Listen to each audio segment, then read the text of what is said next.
ಕಾಲಜ್ಞಾನ ಗುರೂಜಿಯವರು ಹಲವಾರು ಭವಿಷ್ಯವಾಣಿಗಳನ್ನು ನುಡಿದಿದ್ದಾರೆ. ಮುಂದಾಗಬಹುದಾದಂಥ ಕಾಲಜ್ಞಾನದ ಭವಿಷ್ಯವಾಣಿಗಳ ಪೈಕಿ ಹಲವಾರು ಭವಿಷ್ಯವಾಣಿಗಳು ಇದೇ ರಾಜ್ ನ್ಯೂಸ್ ಅಲ್ಲಿ ನುಡಿದು ಸತ್ಯ ಆಗಿರುವುದನ್ನು ಕೂಡ ನಾವು ಕಂಡಿದ್ದೇವೆ. ಈಗ ಮೊನ್ನೆ ತಾನೇ ಕೆಲವು ದಿನಗಳ ಹಿಂದೆ ಕಳೆದ ತಿಂಗಳು ಮಹತ್ವದ ಭವಿಷ್ಯವೊಂದನ್ನು ನುಡಿದಿದ್ರು ಗುರುಗಳು. ಕಾಲಜ್ಞಾನಿ ಗುರೂಜಿ ಹೇಳಿದಂತೆ ಮಹತ್ವದ ಕಾಲಜ್ಞಾನದ ಭವಿಷ್ಯ ಈಗ ಗೋಚರ ಆಗ್ತಾ ಇದೆ. ರಾಜಕಾರಣಿಗಳಿಗೆ ಗಂಡಾಂತರ ಇದೆ, ಹಲವಾರು ರಾಜಕಾರಣಿಗಳಿಗೆ ಗಂಡಾಂತರ ಇದೆ.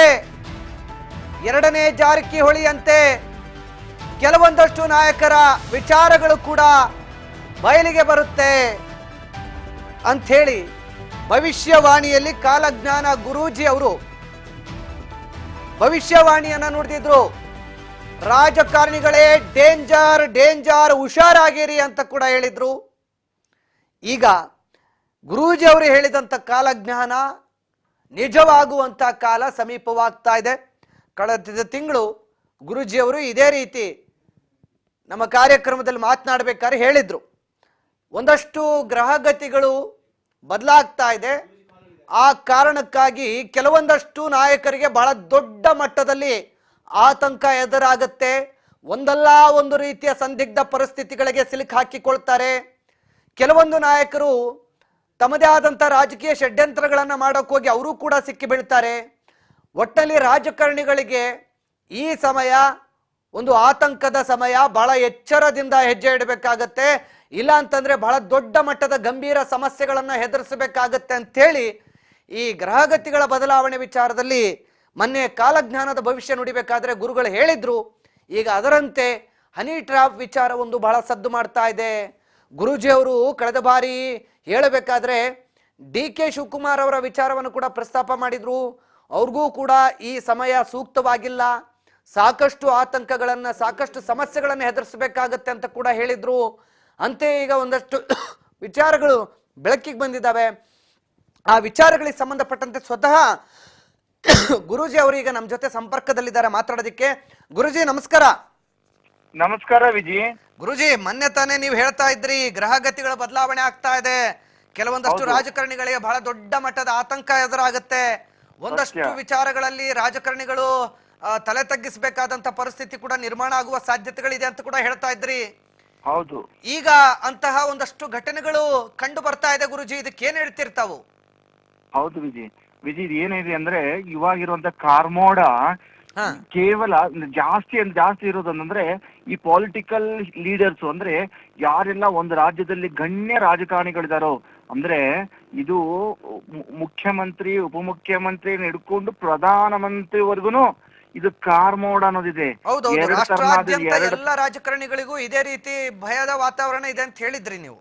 ಹೌದು, ಇದು ಎರಡು ರೀತಿಯಿಂದ ಆಗತ್ತೆ. ಒಂದು, ಇದರ ಅವ್ರ ಪೊಲಿಟಿಕಲ್ ಕರಿಯರ್ ಡೆತ್ ಆದ್ರೂ ಅವ್ರ ಡೆತ್ತೆ, ಎರಡನೇದು ಅವ್ರ ಡೆತ್ಗಳು, ಅಂದ್ರೆ ಎರಡು ಮಾತ್ರ ಶತಸಿದ್ಧ.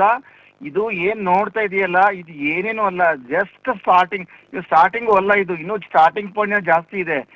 ಮುಂದ್ ಬರುವಂತಹ ಯುಗಾದಿ ಒಳಗಡೆನೆ ದೊಡ್ಡ ತಲೆನೇ ಉಳೋಗ್ಬಿಡ್ತವೆ, ದೊಡ್ಡವರೇ ಹೋಗ್ಬಿಡ್ತಾರೆ. ರಾಜಕಾರಣನೇ ಉಲ್ಟಾ ಪಲ್ಟಾ ಆಗ್ಬಿಡುತ್ತೆ.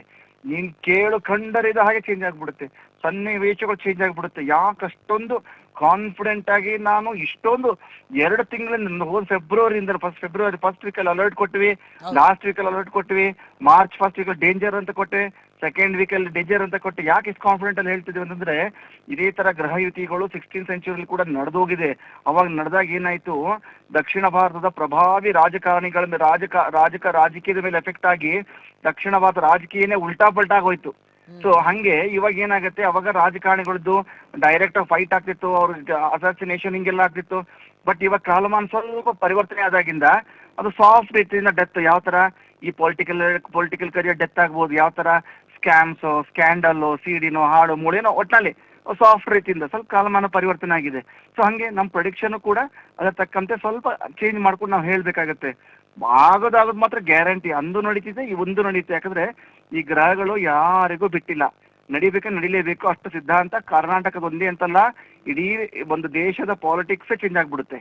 ಅದೊಂದೇ ಅಂತಲ್ಲ, ಇದು ಕೂಡ ಗ್ರಹಗಳು ಕೇವಲ ಕರ್ನಾಟಕ ಅಥವಾ ಭಾರತಕ್ಕೆ ಮಾತ್ರ ಅಲ್ಲ, ಇಡೀ ಜಗತ್ತಿಗೆ ಎಫೆಕ್ಟ್ ಇರೋದ್ರಿಂದ ಇಡೀ ಜಗತ್ತಲ್ಲಿ ಯಾರ್ಯಾರು ಎಲ್ಲೆಲ್ಲಿ ದೊಡ್ಡ ದೊಡ್ಡ ಪೊಲಿಟಿಷಿಯನ್ಸ್ ಇದಾರೋ ಅವ್ರು ಎಲ್ಲರಿಗೂ ಈ ತರ ಗಂಡಾಂತರಗಳು ಕಾದಿದೆ. ಗುರುಜಿ, ನೀವು ಹೇಳುವಂತಹ ವಿಚಾರದಲ್ಲಂತೂ ರಾಜ್ಯ ರಾಜಕಾರಣದಲ್ಲಿ ಬಹಳ ದೊಡ್ಡ ಹೆಸರು ಮಾಡಿರುವಂತ ಕೆಲವೊಂದಷ್ಟು ನಾಯಕರುಗಳಿಗೆ ಸ್ವಲ್ಪ ಮಟ್ಟಿಗೆ ಇವಾಗ ನಾವು ನೋಡ್ತಾ ಇದೀವಿ. ಒಂದಷ್ಟು ಎಚ್ ಡಿ ಕುಮಾರಸ್ವಾಮಿ ಅವರ ಪ್ರಕರಣಗಳಿಗೆ ಸಂಬಂಧಪಟ್ಟಂತೆ ಬಹುತುವರಿ ಆಗ್ತಾ ಇರೋದಾಗಿರ್ಬೋದು, ಈ ಕಡೆ ಒಂದಷ್ಟು ಕೆ.ಎನ್. ರಾಜಣ್ಣ ಅವರೀಗ ಗಂಭೀರ ಆರೋಪ ಮಾಡ್ತಾ ಇರುವಂತದ್ದಾಗಿರ್ಬೋದು. ಈ ರೀತಿಯ ಒಂದಷ್ಟು ಬೆಳವಣಿಗೆಗಳು ಇವೆಲ್ಲ ಇನ್ನು ಶಾಂಪಲ್ಗಿಂತ ಕಡಿಮೆನೆ ಅಂತ ಹೇಳ್ತಾ ಇದ್ದೀರಿ. ಇದರ ಪ್ರಭಾವ ಇನ್ನು ಯುಗಾದಿ ಒಳಗಡೆ ದೊಡ್ಡ ದೊಡ್ಡ ಘಟನೆಗಳು ಆಗುತ್ತೆ ಅಂತ ಕೂಡ ಹೇಳ್ತಾ ಇದ್ದೀರಿ. ಯುಗಾದಿ ಬಹಳ ದೂರ ಇಲ್ಲ ಗುರುಜಿ, ಇನ್ನೊಂದು ವಾರದಲ್ಲಿ ಯುಗಾದಿ ಬರುತ್ತೆ. ಹೌದು, ಏನಂದ್ರೆ ವಿಜಿ, ಯುಗಾದಿ ಒಳಗಡೆ ಅನ್ನೋ ಬದಲು ಯುಗಾದಿಯಿಂದಾನೇ ಅಂದ್ರೆ ಬರ್ತಾ ಇದೆಲ್ಲ ಈ ತರ ಸನ್ನಿವೇಶ ಹೊತ್ತು ತರ್ತಾ ಇದೆ. ಅಂದ್ರೆ ಟ್ರಿಗರ್ ಆಗಿದೆ, ಇವಾಗ ಏನಿದೆಲ್ಲ ಪೊಸಿಷನ್ ಟ್ರಿಗರ್ ಆಗಿದೆ. ಮುಂದಿನ ಯುಗಾದಿ ಒಳಗಡೆನೆ ಸುಮಾರು ತಲೆಗಳು ಚೇಂಜ್ ಆಗ್ಬಿಡ್ತವೆ. ಇವಾಗ ಏನಂದ್ರೆ ಇವಾಗ ಆಲ್ಮೋಸ್ಟ್ ಟ್ರಿಗರ್ ಆಗಿ ಹೋಗ್ಬಿಟ್ಟಿದೆ, ಯುಗಾದಿ ಒಳಗಡೆ ಟ್ರಿಗರ್ ಆಗಿದೆ, ಬೇರು ಬೀಜ ಹೂಣ್ಬಿಟ್ಟಿದೆ. ಮುಂದ್ ಬರೋ ದಿನಗಳಲ್ಲಿ ಇದು ಯಾವ್ಯಾವ ಆಯಾಮ ತಗೊಳ್ತಾ ಗೊತ್ತಿಲ್ಲ.